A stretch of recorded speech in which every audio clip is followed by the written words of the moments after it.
Hello students, तो अब तक हम लोग बात किए हैं कंजक्शन के पार्ट 1, पार्ट 2 और पार्ट 3 के बारे में। आज हम लोग कंजक्शन के पार्ट 4 और लास्ट वीडियो के ऊपर डिस्कस करेंगे। इसमें कंजक्शन के कंसेप्ट्स को हम लोग समझेंगे और उससे रिलेटेड कंसेप्ट्स पे हम लोग क्वेश्चन भी करेंगे। बहुत बारीकी से एक एक बात को एकदम बिल्कुल ध्यान देते हुए जानेंगे, क्योंकि कंसेप्ट आप भी जानते हो बहुत आसान तरीके से हम बता रहे हैं और हर एक क्वेश्चन को करना बहुत इससे आसान हो जा रहा है। तो हम लोग देखते हैं सबसे पहले कुछ क्वेश्चंस को, हर कंसेप्ट को। देखिए आपके सामने कुछ क्वेश्चंस है। यदि एक बार इस क्वेश्चन पे नजर डाले तो क्या बोल रहा है? Hardly she entered her house, her daughter welcome her. Scarcely Ravi had received her salary. He went for shopping. Rarely does Monica finds any flaw when she scolded off. तो एक बात समझ में आ रहा है कि जितना ये वर्ड है यदि देखा जाए तो ये सारा का सारा वर्ड अपने आप में नेगेटिव एडजेक्टिव को रिप्रेजेंट करा रहा है ना। इन्वर्जन के कंडीशन के अकॉर्डिंग हम लोग बात करें, इन्वर्जन के कंडीशन के अकॉर्डिंग सबसे पहले हम लोग सेंटेंस में नेगेटिव एडवर्ब का यूज करते हैं।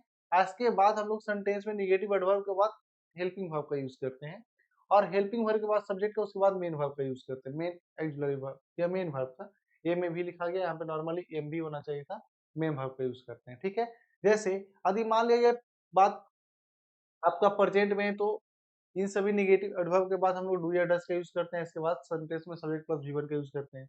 यही पास्ट में हो तो did plus subject plus V one का यूज करते हैं। यदि आपका बात परफेक्ट में हो तो प्रेजेंट में हो तो हैज या हैव के साथ सब्जेक्ट का यूज करेंगे प्लस वी थ्री, और पास्ट में तो हैड के साथ यूज करेंगे।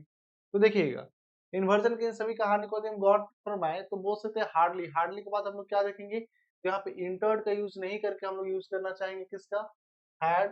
देखिए यहाँ पे V2 है ना, यानी आपका पास्ट इंडेफिनिट टेंस की बात है तो हार्डली डिड सी, इंटर्ड का यूज नहीं करके हम लोग यूज करेंगे इंटर का। किसका यूज करेंगे? इंटर का। इसी प्रकार से यदि बात को आगे लेके जाए, अगला सेंटेंस को सुधारे, तो क्या बोल सकते हैं? अस्करली। यहाँ पर से हैड को हटा करके हैड का यूज हम लोग चाहे तो सब्जेक्ट के पहले कर सकते हैं। नेक्स्ट है रेयरली डज। तो देखो मोनिका फाइंड्स, अब देखो यहाँ पे फाइंड्स का यूज है तो क्या यहाँ पे डज का यूज है तो यहाँ पे फाइंड्स का यूज होना सही होगा? बिल्कुल गलत हो जाएगा ना। तो क्या होगा?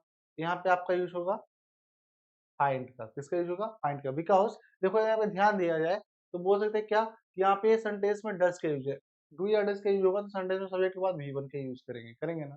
अरे क्लियर। आगे देखो बात को देखिए तो क्या बोल रहा है? Hardly Mohan has saved money. यदि सेंटेंस को ध्यान दें तो हैज का यूज यहाँ पे, जो कि यहाँ पे यूज नहीं होगा, इसका यूज यहाँ पे होगा, ठीक है। अब देखो नॉर्मली यदि देखा जाए तो सेंटेंस में इन्वर्जन कंडीशन तो एक ही सेंटेंस के लिए फॉलो करता है ना। अरे कितना सेंटेंस के लिए काम करता है भाई? एक सेंटेंस के लिए। लेकिन यहाँ पे सेंटेंस आपका दो दो है, तो जब दो सेंटेंस इन्वर्जन में हो तो हम लोग क्या करेंगे? जब दो सेंटेंस आपका इन्वर्जन में होता है तो पहले वाले सेंटेंस और बाद वाले सेंटेंस के बीच में हम लोग सेंटेंस को वेन से जोड़ते हैं। किस चीज से जोड़ते हैं? वेन से। तो आइए क्वेश्चन पे। क्वेश्चन को यदि देखा जाए तो पहले वाला सेंटेंस और बाद वाले सेंटेंस के बीच में यहाँ पे कॉमा का यूज है, जो कि हम लोग नहीं करके इसका यूज करेंगे किसका? वेन का। इसी प्रकार से यहाँ पे कॉमा का यूज नहीं करके हम लोग यूज करेंगे किसका? वेन का। यहाँ पे भी हम लोग कॉमा का यूज नहीं करके यूज करेंगे किसका? वेन का। और यहाँ पे वेन का यूज है, इसलिए ये सेंटेंस अपने आप में क्या है? पूरा करेक्ट है। क्लियर आया बात समझ में? चलिए आगे कुछ कंसेप्ट से रिलेटेड क्वेश्चंस को देखते हैं। देखिए यदि आपका सेंटेंस में नो सूनर का यूज रहे या नो लेटर या नो क्यूकर का यूज रहे, है ना, तो उसके ये देखिए आपका अपने आप में कंपैरेटिव का कंडीशन बना रहा है ना। तो यहाँ पे आपका सेंटेंस में हेल्पिंग वर्ब बोल सकते हैं, ऑक्सिलरी वर्ब बोल सकते हैं, सब्जेक्ट प्लस जो आपको मेन वर्ब वगैरह रहा, तो ऐसा कंडीशन में हम लोग देन का यूज करेंगे। लेकिन लेकिन थोड़ा समझना, यदि नो सून या नो क्यूक का यूज रहे या फिर नो लेट का यूज रहे, तो ऐसा कंडीशन में हम लोग हेल्पिंग वर्ब और सब्जेक्ट के बाद धेन का यूज करेंगे पीछे वाले कंडीशन के अनुसार, इस कंडीशन के अनुसार, ठीक है। अब देखा जाए क्योंकि क्योंकि ये भी आपका निगेटिव ही सेंस रिप्रेजेंट करा रहा है, करा रहा है ना। जैसे आपका हार्डली हो गया, स्कर्ली हो गया, रेयरली हो गया, बेयरली हो गया, आपका निगेटिव सेंस को रिप्रेजेंट करा रहा था। इसी प्रकार से ये सेंटेंस जो आपको निगेटिव सेंस को रिप्रेजेंट करा रहा है, तो ऊपर आपका एक सेंटेंस जो है, एक बार जरा इस पे गौर फरमाए तो क्या लिखा हुआ है? No sooner the thief saw the police when, और कॉमा भी है देखो, वेन या comma, then he started running. तो अच्छा एक बात गौर करो, यहाँ पे नो सुनर है लेकिन क्या सेंटेंस के बाद में आपको कहीं पे कंपैरेटिव डिग्री देखने के लिए मिल रहा है? नहीं मिल रहा है। यानी सेंटेंस में हम लोग नो सुनर करना यूज करेंगे, किसका यूज करेंगे? नो सुन का। यानी सुनर की जगह आपको यूज होना चाहिए सुन का।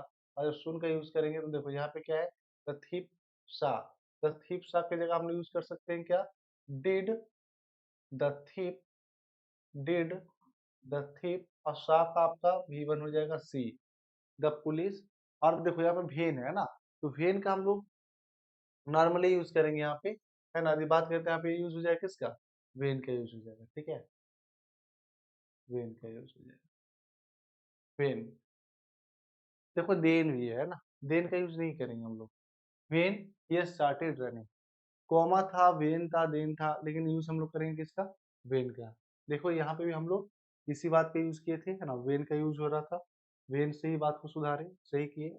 बस इसी कंडीशन के अकॉर्डिंग आपका ये कुछ एग्जांपल्स था और कुछ क्वेश्चंस था, इसी पे आपका बहुत सारा क्वेश्चन एग्जामिनेशन में पूछा जाता है, तो हर एक बात को यदि ध्यान दिया जाए, बारीकी से कंसेप्ट को समझा जाए, तो क्वेश्चन को करना हमको नहीं लगता कि टफ है, लेकिन इसके लिए थोड़ा सा प्रैक्टिस हो सकता है, और साथ में लिखते चले तो हर एक बात अपने आप में क्लियर हो सकता है, ठीक है। हम लोग मिलते हैं नेक्स्ट क्लास में।